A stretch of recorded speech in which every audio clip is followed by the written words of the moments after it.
उभ्या रिंगण सोहळ्याने शिर्डीमध्ये साई परिक्रमेची सुरुवात। शिर्डीकरांनी प्रथमच रिंगण सोहळ्याची घेतली अनुभूती। 13 फेब्रुवारी रोजी शिर्डीमध्ये महापरिक्रमा सोहळा। नांदेड जिल्ह्यामधल्या अर्धापूर तालुक्यातील शक्तीपीठ महामार्गाच्या विरोधात शेतकऱ्यांचा रास्ता रोको।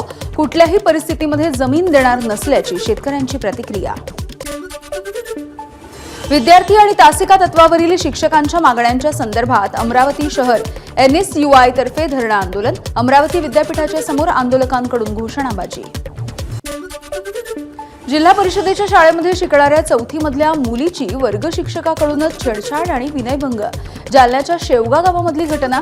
शिक्षकाला चोप देऊन ग्रामस्थांनी केलं पोलिसांच्या स्वाधीन। वाहनाला पाठीमागून रुग्णवाहिकेची धडक। 2 जणांचा मृत्यू तर 5 जण जखमी। समृद्धी महामार्गावरती हडस पिंपळगाव या शिवारामध्ये अपघात। इंग्लंडचा क्रिकेटपटू जॉस बटलरची वर्ध्यामधल्या तळेगावला भेट। विद्यार्थ्यांशी साधला संवाद। यावेळी बटलरचं मराठमोळ्या पद्धतीनं स्वागत। ओडिशामधल्या राऊरकेला इथे मालगाडीचे 3 डबे रुळावरून घसरले। मालगाडी रुळावरून घसरून थेट निवासी भागामध्ये शिरली। सुदैवाने जीवितहानी नाही। केंद्रीय गृहमंत्री अमित शहा यांच्या अध्यक्षतेखाली दिल्लीमध्ये जम्मू काश्मीरच्या संदर्भात सुरक्षा आढावा बैठक झाली।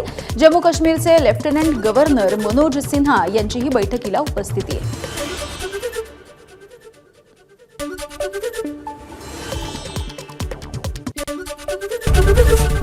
एबीपी माझा, उघडा डोळे बघा नीट।